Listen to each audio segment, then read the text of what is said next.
Hello everyone, I hope you are okay today. So let's have our second module that today we're going to discuss. Um, Kindly turn off your mic to avoid noise distractions. Thank you. Then if you have some questions or query about our lessons, I will entertain it after our lesson.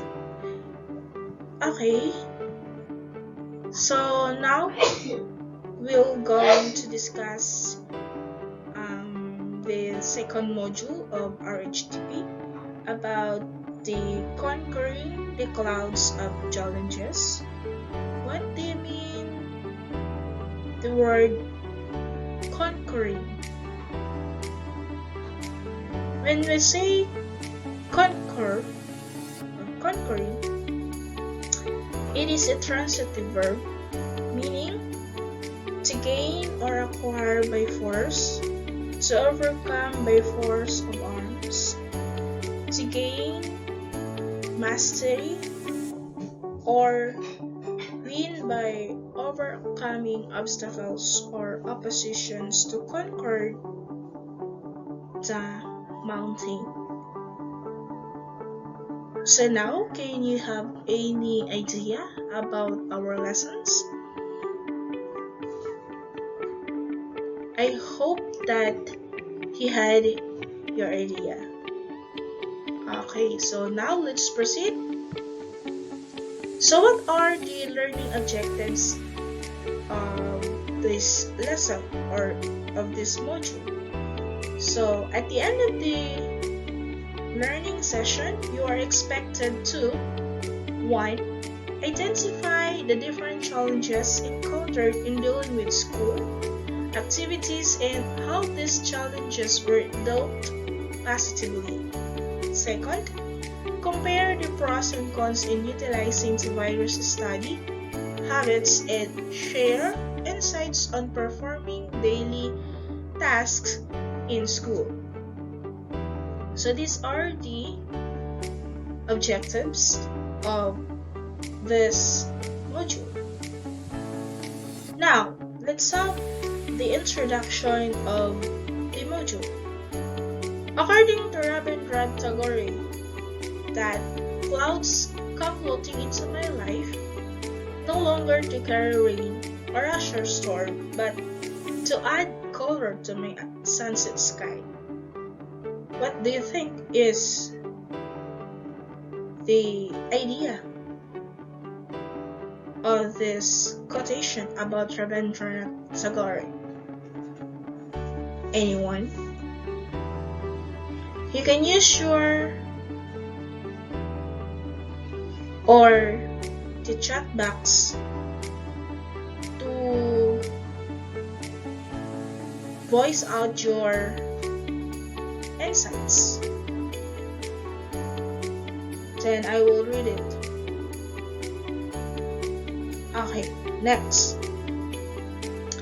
Understanding your limitations inside and outside the school is just as important as looking into other aspects, like life experiences, social economic status, lifestyle, values, and beliefs. All of this can influence your achievement of life goals. These life goals are great motivational factors for you to keep going and be inspired in being the best, especially when unexpected life setbacks happen, such as the current COVID-19 pandemic. Indeed, continuing to focus on your studies is one of the best foundations that you can build. Specifically, consider the advantages and disadvantages of using effective study habits as your guide to develop routines. Things that you can do on a regular basis which can help you achieve academic success. As a learner, you constantly face several things that demand your time for school or family. But knowing your priorities or what is important in life will guide you to do what is best. In this module, You can learn how to be a strong-minded individual who knows how to manage activities and time well, and who can share effectively steady habits, which will be helpful to lifelong learning. So let's try this. There are suggested time allotment about 5 minutes. You can use a clean sheet of paper or have to chat or write your answers on the chat box.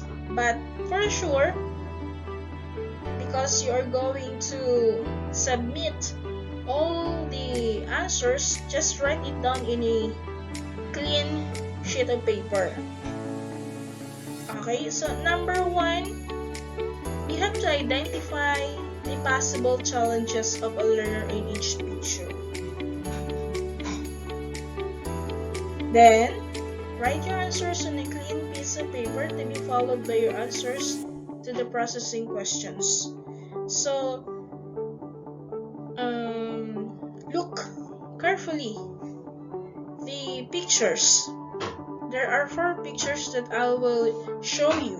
The first picture, what can you see it? Then the second picture, observe it carefully. Then the third picture, ano kaya sa tingin mo ang ginagawa ng taong iyan? Then number 4, stress na ba siya? What can you see? Observe carefully. Then the processing questions class, number 1, what is the most challenging situation for you in the pictures?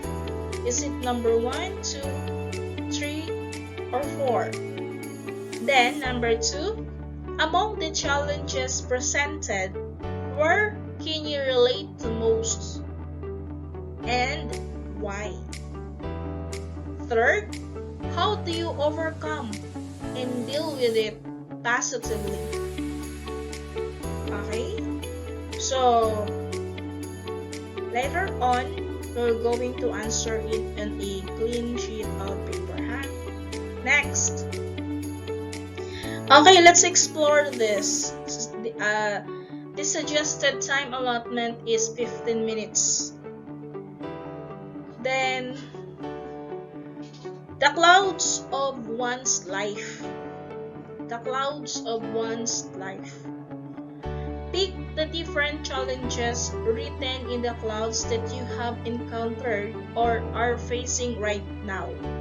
Then, copy the table below on a sheet of paper or bond paper and write your answers including your answers to the processing questions. So, pili lang kayo ng isa dito. Number 1, difficulty in understanding subject. 2, need to take care of younger siblings while studying. 3, lack of conducive space for learning. 4, procrastination or lack of motivation to study. 5, not enough food for family every day. 6, struggling to adjust in distance learning. And 7, distracted by a lot of things at home. For example, TV, house chores, social media, online games, etc. You have to pick different challenges. Kung lahat yan, bahala ka. Then, these are the processing questions. Dito mo ilalagay yung iyong mga sagot. So, the cloud of one's life worksheet. Name, write it down your name, the date, and your section. On the first column, states that challenges met in school. Example, not enough food for family every day. Then the second column, factors or reasons in experiencing challenges. My parents are jobless, walang trabaho, so syempre kailangan magtrabaho. Diba? Next, what are the actions to do still have? What are the actions to do to still have a good study habit? So ang kanyang paliwanag, look for opportunities to earn while considering my safety and allot time to focus on my schoolwork. So ganun lang yung explanation mo. So kung pipili ka ng 5 or 6, bala ka na. Then you have also to answer the processing question. Number 1, what do you feel when you recall those challenges? Ano yung naramdaman mo habang binabalikan mo at sinasariwa mo yung mga challenges na yun, yung mga pagsubok na yun? Then number 2, how different or similar are the study habits in various challenges? 3, how do you look at these challenges in relation to your academic success? So, bahala na kayong magpaliwanag dito. Next, Tagalogin nyo. Kung Tagalogin nyo, walang problema. Ang importante, may sagot kayo. Next. Okay, keep in mind, suggested time allotment naman is 10 minutes. Okay. Challenges are normal occurrences in life. So, tingnan nyo yung picture. Nagtitinda siya ng balot, tapos nag-aaral siya. Nagdilim ang paligid kasi may lampara lang. No single person can say that he or she has never encountered the challenges, right? From the time you were born as a baby, you struggled to grow, to walk, and to talk. As a toddler, you struggled to contain your tantrums when you did not get what you wanted. As you added years in life, you began to notice that the challenges you experienced became more varied, complex, and difficult than before. Kumbaga, mas lumaki na lumaki habang ikaw ay lumalaki. Diba? Hindi naman tayo mananatiling bata. Habang ikaw ay umuusad ng edad o tumatanda, siyempre tumataas ang mga nagiging pagsubok mo sa buhay. This health crisis situation that we are experiencing is a challenge in itself. We sometimes struggle to remember and apply all the necessary health and safety protocols from authorities. We struggle to avoid going to places if it is not necessary. We struggle to find safe ways to keep in touch with family, friends, and loved ones while observing physical distancing. Even the learning setups is a challenge not only for you but for your classmates, parents, family members, teachers, and friends as well. Thus, everyone experiences challenges even before COVID-19. Could you imagine a life without challenges? Ano kayang mangyayari kung walang problema at walang mga pagsubok? A life where you don't have to overcome any challenge at all. Regardless of its kind, we must constantly equip ourselves with ways on how we can rise above these challenges and deal with it positively. We have to develop effective study habits for the attainment of exemplary performance, not only in school but in life later on. Below are the suggested strategies or ways to help you achieve academic success. 1.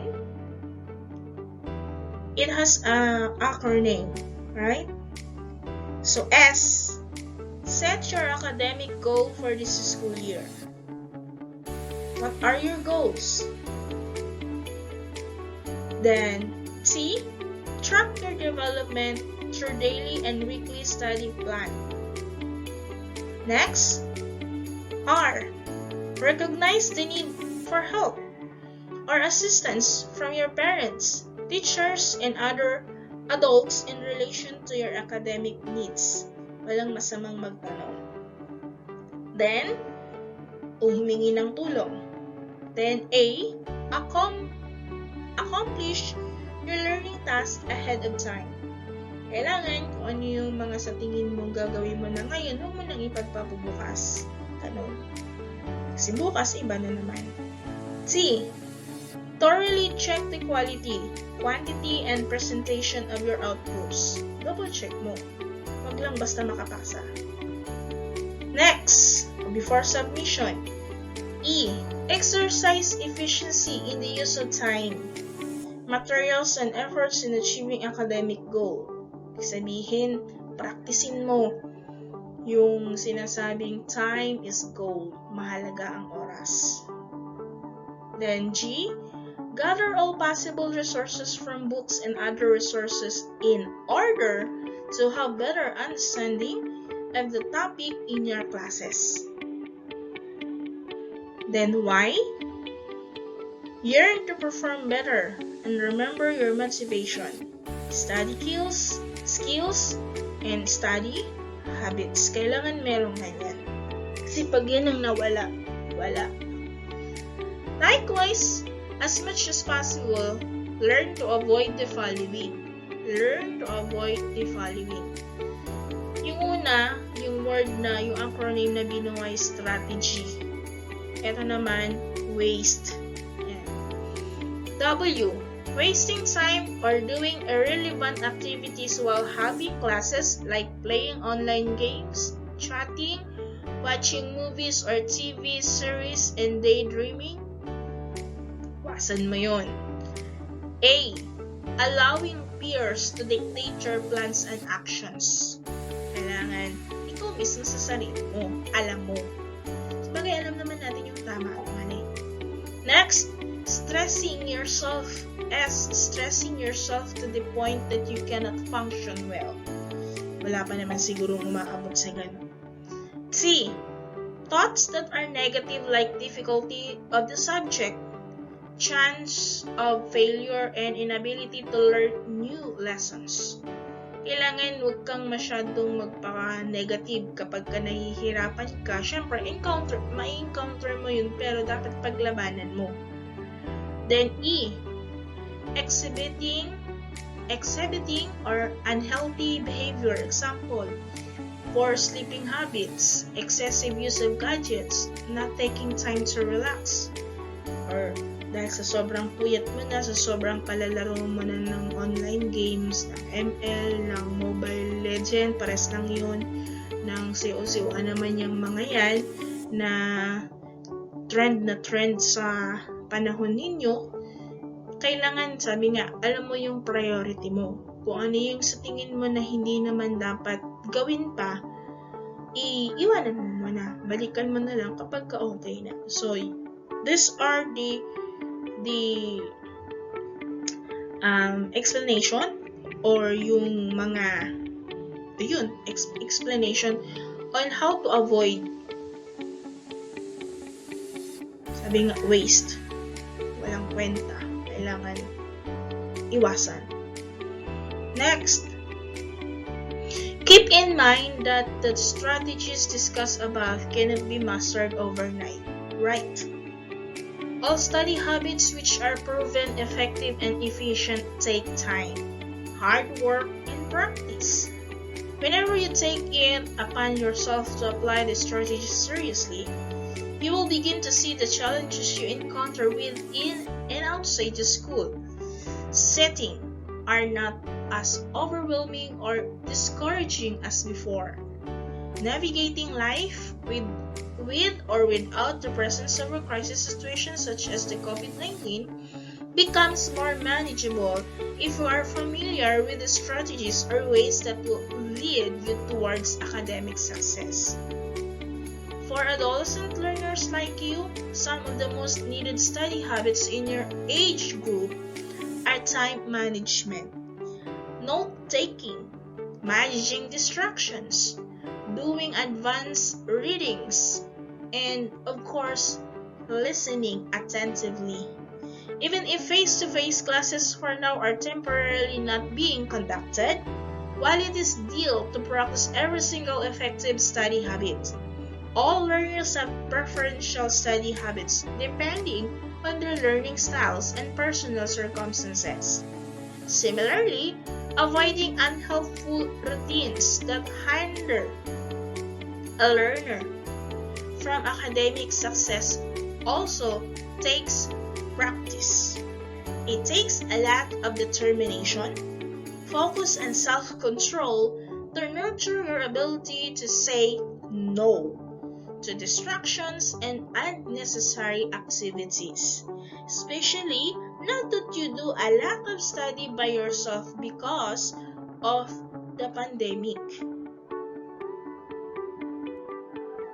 Now, you can do it. There is 10 minutes that allotted to answer this part. Number 1, copy the illustration of a pie below on a clean sheet of paper or bond paper. List down your expectations before the start of school year 2020 to 2021, as well as the things that happened during the first month of classes. So, lagay niyo dyan. Anong makikita niyo dyan? What are your expectations? Ano-ano yung mga naiisip mo? Ano yung inaasahan mo bago magsimula ang school year na ito? Okay. May ano naman dyan? Ito, nasa sa baba. Things that happened during the first month of classes. The right side. Then the expectations before the start of class year 2020 to 2021 will be on the left side. The expectations before the start of school year 2020 to 2021, your answer will be on the left side of the half of pie. Then the things that happened during the first month of classes will be on the right side of the pie. Okay, next. So what I have learned, 9 minutes, allotted time. You have to complete the following sentences. Okay? On a clean sheet of paper or bond paper, complete each sentence below by writing the best phrase that applies. Select your answers from the boxes. Okay, number 1. Blank, relax, and do not put extreme, unnecessary pressure on yourself during your lessons. What is the answer? Good study habits, cramming, self-esteem, goals, take a deep breath, focus, activities, or group study. Second, one way of having good study habits is to avoid blank. It is better to review your notes ahead of time and study slowly but surely in a span of days than study everything in one go. What is the answer? Next, number 3. Set specific blank that you can integrate in your routine. Consistency is one way of having good study habits. Your answer is next, number 4. Having blank can be of immense help to students in acquiring knowledge and skills. Having blank can be of immense help to students in acquiring knowledge and skills. The number 5, good study habits also boost blank, especially during exams and tests. Good study habits also boost blank, especially especially during exams and tests. Number 6. Some people learn better when they join a block. Some people learn better when they join a block. Number 7. Each study session has its own block. This may come in many forms, such as memorizing vocabulary, solving problems, or reading in a whole chapter. Each study session has its own. This may come in many forms, such as memorizing vocabulary, solving problems, or reading a whole chapter. Then number 8. When you are surrounded with distractions such as noise and social media, you tend to lose block, which can interfere in your study time. When you are surrounded with distractions such as a noise and social media, you tend to lose, which can interfere in your study time.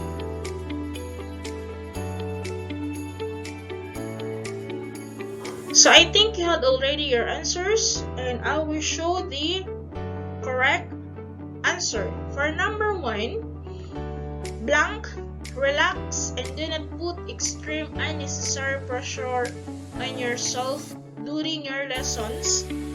The answer is take a deep breath. Okay. Number 2.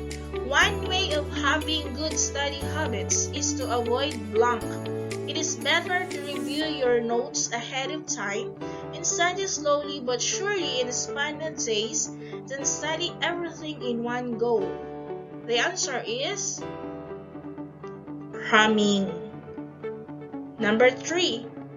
Set a specific blank that you can integrate in your routine.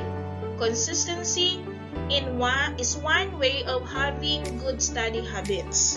The answer is goals. Set specific goals. Number 4. Having blank can be immense help to students in acquiring knowledge and skills. The answer is good study habits. Good study habits. Next, number 5. Good study habits also boost blank, especially during exams and tests. The answer is self-esteem. Number 6. Some people learn better when they join a blank. The answer is group study. Number 7. Each study session has its own block. This may come in many forms, such as memorizing vocabulary, solving problems, or reading a whole chapter. The answer is activities. Then the last number, when you are surrounded with distractions such as noise and social media, you tend to lose blank, which can interfere in your study time. The answer is focus. When you are surrounded with distractions such as noise and social media, you tend to lose focus, which can interfere your study time. Okay, who got 8? Very good. Okay, so you have to keep all your papers that you had your answers, because you're going to send it in your Google Classroom so that our teacher, Miss Balagar, will show it. Next, share your thoughts and feelings. Okay, this one, you will going to answer this for 10 minutes. What we're going to do is just to copy the following table in a clean sheet or of paper or bond paper, then write the pros or the advantage and cons, the disadvantage of, and your insights for insights for each listed study habit. You have to write the advantages in pros, the disadvantages in cons, and your insight about these study habits. Number 1, time management. What is the advantages or the advantage and disadvantage and your insights, yung pananaw mo dun sa study habits na yun? What do you think will be the effect if you have time management? Ganun. Yung nagagamit mo ng tama yung oras mo. Note-taking. Yung pagsusulat mo ng mga bagay-bagay sa halimbawa may lesson, then you are note-taking. Yun, ganun. Then, managing distractions. Paano mo ba yun mamamanage yung mga distractions natin kapag may online, yung ingay, yung mga kung ano-ano pa dyan sa bahay ninyo, ganun. Doing advanced readings. Ano ang advantage nun? Ano ang disadvantage nun? At ano yung pananaw nun? Then, number 5, listening attentively. Yung alerto ka, nakikinig ka. What do you think is the advantage of that study habit? And also, what is the disadvantage? And what do you think is your insight, your pananaw about the study habit? Pwedeng haluan yun ng Tagalog para mas marami kayong masagot. Okay, next. Thank you very much. Sana ay may naintindihan kayo.